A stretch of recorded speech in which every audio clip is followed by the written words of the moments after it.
श्रीमद् भगवद गीता द्वितीय अध्याय सांख्य योग। इस अध्याय में हम जानेंगे श्री कृष्ण अर्जुन संवाद। संजय बोले, उस प्रकार करुणा से व्याप्त और आंसुओं से पूर्ण तथा व्याकुल नेत्रों वाले शोक युक्त उस अर्जुन के प्रति भगवान मधुसूदन ने यह वचन कहा। श्री भगवान बोले, हे अर्जुन, तुझे इस असमय में यह मोह किस हेतु से प्राप्त हुआ? क्योंकि न तो यह श्रेष्ठ पुरुषों द्वारा आचरित है, न स्वर्ग को देने वाला है और न कीर्ति को करने वाला ही है। इसलिए हे अर्जुन, नपुंसकता को मत प्राप्त हो, तुझमें ये उचित नहीं जान पड़ती। हे परंतप, हृदय की तुच्छ दुर्बलता को त्याग कर युद्ध के लिए खड़ा हो जा। अर्जुन बोले, हे मधुसूदन, मैं रणभूमि में किस प्रकार बाणों से भीष्म पितामह और द्रोणाचार्य के विरुद्ध लड़ूंगा? क्योंकि हे अरिसूदन, वे दोनों ही पूजनीय हैं। इसलिए इन महानुभाव गुरुजनों को न मारकर मैं इस लोक में भिक्षा का अन्न भी खाना कल्याणकारक समझता हूँ। क्योंकि गुरुजनों को मारकर भी इस लोक में रुधिर से सने हुए अर्थ और कामरूप भोगों को ही तो भोगूंगा। हम ये भी नहीं जानते कि हमारे लिए युद्ध करना और न करना इन दोनों में से कौन सा श्रेष्ठ है, अथवा ये भी नहीं जानते कि उन्हें हम जीतेंगे या हमको वे जीतेंगे। और जिनको मारकर हम जीना भी नहीं चाहते, वे ही हमारे आत्मीय धृतराष्ट्र के पुत्र हमारे मुकाबले में खड़े हैं। इसलिए कायरता रूप दोष से उपहत हुए स्वभाव वाला तथा धर्म के विषय में मोहित चित्त हुआ मैं आपसे पूछता हूँ कि जो साधन निश्चित कल्याणकारक हो वो मेरे लिए कहिए। क्योंकि मैं आपका शिष्य हूँ, इसलिए आपके शरण हुए मुझको शिक्षा दीजिए। क्योंकि भूमि में निष्कंटक धन धान्य संपन्न राज्य को और देवताओं के स्वामी पने को प्राप्त होकर भी मैं उस उपाय को नहीं देखता हूँ जो मेरी इंद्रियों के सुखाने वाले शोक को दूर कर सके। संजय बोले, हे राजन, निद्रा को जीतने वाले अर्जुन अंतर्मय श्री कृष्ण के प्रति इस प्रकार कहकर फिर श्री गोविंद भगवान से युद्ध नहीं करूंगा यह स्पष्ट कहकर चुप हो गए। हे भरतवंशी धृतराष्ट्र, अंतर्मय श्री कृष्ण दोनों सेनाओं के बीच में शोक करते हुए उस अर्जुन को हंसते हुए यह वचन बोले। श्री भगवान बोले, हे अर्जुन, तू न शोक करने योग्य मनुष्य के लिए शोक करता है और पंडितों के वचनों को कहता है, परंतु जिनके प्राण चले गए हैं उनके लिए और जिनके प्राण नहीं गए हैं उनके लिए भी पंडित जन शोक नहीं करते। न तो ऐसा ही है कि मैं किसी काल में नहीं था, तू नहीं था, अथवा ये राजा लोग नहीं थे, और न ऐसा ही है कि इससे आगे हम सब नहीं रहेंगे। जैसे जीवात्मा की इस देह में बालकपन, जवानी और वृद्धावस्था होती है, वैसे ही अन्य शरीर की प्राप्ति होती है। उस विषय में धीर पुरुष मोहित नहीं होता। हे कुंती पुत्र, सर्दी गर्मी और सुख दुख को देने वाले इंद्रिय और विषयों के संयोग तो उत्पत्ति विनाशशील और अनित्य है। इसलिए हे भारत, उनको तू सहन कर। क्योंकि हे पुरुष श्रेष्ठ, दुख सुख को समान समझने वाले जिस धीर पुरुष को ये इंद्रिय और विषयों के संयोग व्याकुल नहीं करते, वह मोक्ष के लिए योग्य होता है। असत वस्तु की तो सत्ता नहीं है और सत्य का अभाव नहीं है। इस प्रकार इन दोनों का ही तत्वज्ञानी पुरुषों द्वारा देखा गया है। नाश रहित तो तू उसको जान जिससे ये संपूर्ण जगत दृश्य वर्ग व्याप्त है। इस अविनाशी का विनाश करने में कोई भी समर्थ नहीं है। इस नाश रहित अप्रमेय नित्य स्वरूप जीवात्मा के ये सब शरीर नाशवान कहे गए हैं। इसलिए हे भरतवंशी अर्जुन, तू युद्ध कर। जो इस आत्मा को मारने वाला समझता है तथा जो इसको मरा मानता है, वे दोनों ही नहीं जानते। क्योंकि यह आत्मा वास्तव में न तो किसी को मारता है और न किसी द्वारा मारा जाता है। यह आत्मा किसी काल में भी न तो जन्मता है और न मरता ही है, तथा न यह उत्पन्न होकर फिर होने वाला ही है। क्योंकि यह अजन्मा, नित्य, सनातन और पुरातन है। शरीर के मारे जाने पर भी यह नहीं मारा जाता। हे पृथापुत्र अर्जुन, जो पुरुष इस आत्मा को नाश रहित, नित्य, अजन्मा और अव्यय जानता है, वह पुरुष कैसे किसी को मरवाता है और कैसे किसी को मारता है। जैसे मनुष्य पुराने वस्त्रों को त्याग कर दूसरे नए वस्त्रों को ग्रहण करता है, वैसे ही जीवात्मा पुराने शरीरों को त्याग कर दूसरे नए शरीरों को प्राप्त होता है। इस आत्मा को शस्त्र नहीं काट सकते, इसको आग नहीं जला सकती, इसको जल नहीं गला सकता और वायु नहीं सुखा सकता। कभी भी न टूटने वाला, न जलने वाला, न भीगने वाला, न सूखने वाला, ऐसा ये आत्मा नित्य, सर्वव्यापी, स्थिर, अचल और सनातन है। यह आत्मा अव्यक्त है, यह आत्मा अचिंत्य है और यह आत्मा विकार रहित कहा जाता है। इससे हे अर्जुन, इस आत्मा को उपयुक्त प्रकार से जानकर तू शोक करने योग्य नहीं, अर्थात तुझे शोक करना उचित नहीं। किंतु यदि तू इस आत्मा को सदा जन्मने वाला तथा सदा मरने वाला मानता हो तो भी हे महाबाहो तू इस प्रकार शोक करने को योग्य नहीं, क्योंकि इस मान्यता के अनुसार जन्मे हुए की मृत्यु निश्चित है और मरे हुए का जन्म निश्चित है। इससे भी इस बिना उपाय वाले विषय में तू शोक करने को योग्य नहीं। हे अर्जुन, संपूर्ण प्राणी जन्म से पहले अप्रकट थे और मरने के बाद भी अप्रकट हो जाने वाले हैं, केवल बीच में ही प्रकट है। फिर ऐसी स्थिति में क्या शोक करना है? कोई एक महापुरुष ही इस आत्मा को आश्चर्य की भांति देखता है और वैसे ही दूसरा कोई महापुरुष ही इसके तत्व का आश्चर्य की भांति वर्णन करता है तथा दूसरा कोई अधिकारी पुरुष ही इसे आश्चर्य की भांति सुनता है और कोई कोई तो सुनकर भी इसको नहीं जानता। हे अर्जुन, यह आत्मा सबके शरीरों में सदा ही अवैध है। इस कारण संपूर्ण प्राणियों के लिए तू शोक करने के योग्य नहीं तथा अपने धर्म को देखकर भी तू भय करने योग्य नहीं, अर्थात तुझे भय नहीं करना चाहिए, क्योंकि क्षत्रियों के लिए धर्मयुक्त युद्ध से बढ़कर दूसरा कोई कल्याणकारी कर्तव्य नहीं। हे पार्थ, अपने आप प्राप्त हुए और खुले हुए स्वर्ग के द्वार रूप इस प्रकार के युद्ध को भाग्यवान क्षत्रिय लोग ही पाते हैं। किंतु यदि तू इस धर्मयुक्त युद्ध को नहीं करेगा तो स्वधर्म और कीर्ति को खोकर पापों को प्राप्त होगा तथा सब लोग तेरी बहुत काल तक रहने वाली अपकीर्ति का भी कथन करेंगे।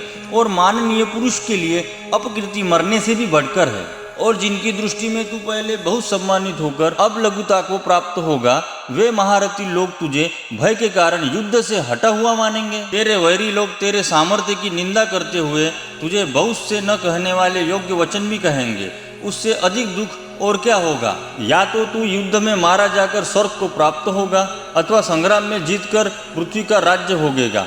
इस कारण हे अर्जुन, तू युद्ध के लिए निश्चय करके खड़ा हो जा। जय पराजय, लाभ हानि और सुख दुख को समान समझकर उसके बाद युद्ध के लिए तैयार हो जा। इस प्रकार युद्ध करने से तू पाप को नहीं प्राप्त होगा। हे पार्थ, यह बुद्धि तेरे लिए ज्ञान योग के विषय में कही गई और अब तू इसको कर्म योग के विषय में सुन।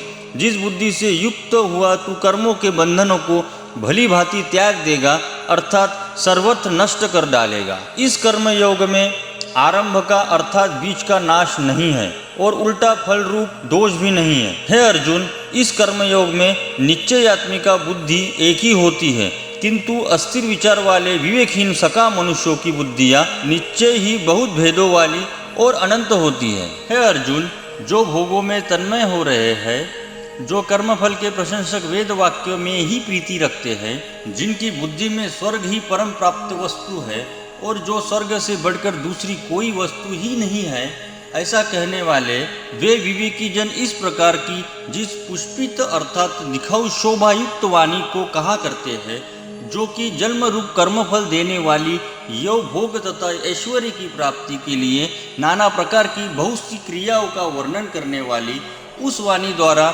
जिनका चित्त हर लिया गया है, जो भोग और ऐश्वर्य में अत्यंत आसक्त है, उन पुरुषों की परमात्मा में निश्चयात्मिका बुद्धि नहीं होती। हे अर्जुन, वेदोक्त प्रकार से तीन गुणों के कार्य रूप समस्त भोगों यह उनके साधनों का प्रतिपादन करने वाले हैं।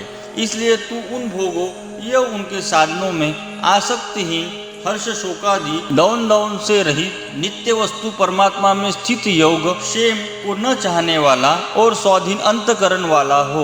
सब ओर से परिपूर्ण जलाशय के प्राप्त हो जाने पर छोटे से जलाशय में मनुष्य का जितना प्रयोजन रहता है, ब्रह्म को तत्व से जानने वाले ब्राह्मण का समस्त वेदों में उतना ही प्रयोजन रह जाता है। तेरा कर्म करने में ही अधिकार है, उसके फलों में कभी नहीं।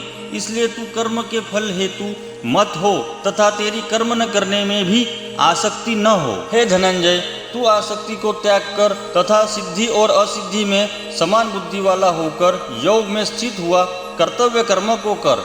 समत्व ही योग कहलाता है। इस समत्व रूप बुद्धि योग से सकाम कर्म अत्यंत ही निम्न श्रेणी का है। इसलिए हे धनंजय, तू समबुद्धि में ही रक्षा का उपाय ढूंढ, अर्थात बुद्धि योग का ही आश्रय ग्रहण कर, क्योंकि फल के हेतु बनने वाले अत्यंत दिन है। समबुद्धि युक्त पुरुष पुण्य और पाप दोनों को ही इसी लोक में त्याग देता है, अर्थात उनसे मुक्त हो जाता है। इससे तू समत्व रूप योग में लग जा।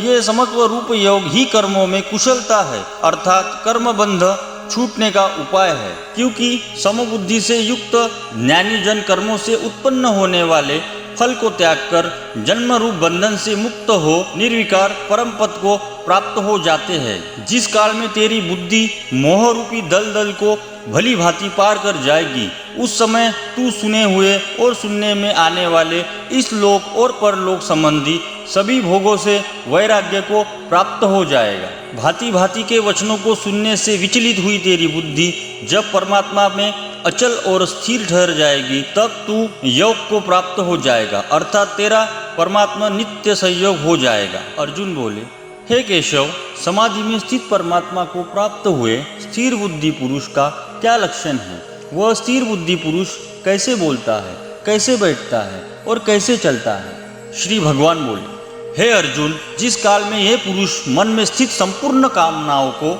भली भांति त्याग देता है और आत्मा से आत्मा में ही संतुष्ट रहता है, उस काल में वह स्थित प्रज्ञ कहा जाता है। दुखों की प्राप्ति होने पर जिसके मन में उद्वेग नहीं होता, सुखों की प्राप्ति में सर्वथा निस्पृह तथा जिसके राग भय और क्रोध नष्ट हो गए हैं, ऐसा मुनि स्थिर बुद्धि कहा जाता है। जो पुरुष सर्वत्र स्नेह रहित हुआ, उस शुभ या अशुभ वस्तु को प्राप्त होकर न प्रसन्न होता है और न द्वेष करता है, उसकी बुद्धि स्थिर है। और कछुआ सब ओर से अपने अंगों को जैसे समेट लेता है, वैसे ही जब यह पुरुष इंद्रियों के विषय से इंद्रियों को सब प्रकार से हटा लेता है, तब उसकी बुद्धि स्थिर है। इंद्रिय द्वारा विषयों को ग्रहण न करने वाले पुरुष के भी केवल विषय को निवृत्त हो जाते हैं, परंतु उनमें रहने वाली आसक्ति निवृत्त नहीं होती। इस स्थित प्रज्ञ पुरुष की तो आसक्ति भी परमात्मा का साक्षात्कार करके निवृत्त हो जाती है। हे अर्जुन, आसक्ति का नाश न होने के कारण ये प्रमथन स्वभाव वाली इंद्रियां यत्न करते हुए बुद्धिमान पुरुष के मन को भी बलात्कार लेती है। इसलिए साधक को चाहिए कि वह उन संपूर्ण इंद्रियों को वश में करके समाहित चित्त हुआ मेरे पारायण होकर ध्यान में बैठे, क्योंकि जिस पुरुष की इंद्रियां वश में होती है, उसी की बुद्धि स्थिर हो जाती है। विषयों का चिंतन करने वाले पुरुष की उन विषयों में आसक्ति हो जाती है। आसक्ति से उन विषयों की कामना उत्पन्न होती है और कामना में विघ्न पड़ने से क्रोध उत्पन्न होता है। क्रोध से अत्यंत मूढ़ भाव उत्पन्न हो जाता है। मूढ़ भाव से स्मृति में भ्रम हो जाता है। स्मृति में भ्रम हो जाने से बुद्धि अर्थात न्याय शक्ति का नाश हो जाता है और बुद्धि का नाश हो जाने से यह पुरुष अपनी स्थिति से गिर जाता है। परंतु अपने अधीन किए हुए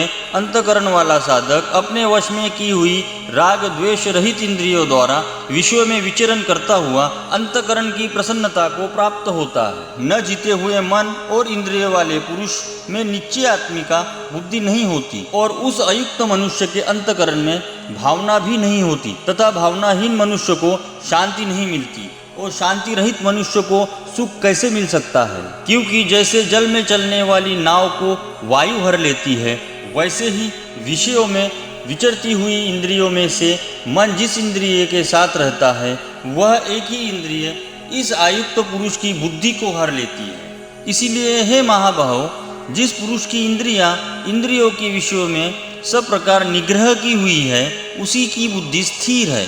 संपूर्ण प्राणियों के लिए जो रात्रि के समान है, उस नित्य ज्ञान स्वरूप परमात्मानंद की प्राप्ति में स्थित प्रज्ञ योगी जागता है। और जिस नाशवान सांसारिक सुख की प्राप्ति में सब प्राणी जागते हैं, परमात्मा के तत्व को जानने वाले मुनि के लिए वह रात्रि के समान है। जैसे नाना नदियों के जल सब ओर से परिपूर्ण अचल प्रतिष्ठा वाले समुद्र में उसको विचलित न करते हुए ही समा जाते हैं, वैसे ही सब भोग जिस स्थित प्रज्ञ पुरुष में किसी प्रकार का विकार उत्पन्न किए बिना ही समा जाते हैं, वही पुरुष परम शांति को प्राप्त होता है। भोगों को चाहने वाला नहीं। जो पुरुष संपूर्ण कामनाओं को त्याग कर ममता रहित, अहंकार रहित और स्पृहा रहित हुआ विचारता है, वही शांति को प्राप्त होता है, अर्थात वह शांति को प्राप्त है। हे अर्जुन, हे ब्रह्म को प्राप्त हुए पुरुष की स्थिति है। इसको प्राप्त होकर योगी कभी मोहित नहीं होता और अंतकाल में भी इस ब्राह्मी स्थिति में स्थित होकर ब्रह्मानंद को प्राप्त हो जाता है। इसी तरह द्वितीय अध्याय सांख्य योग समाप्त होता है।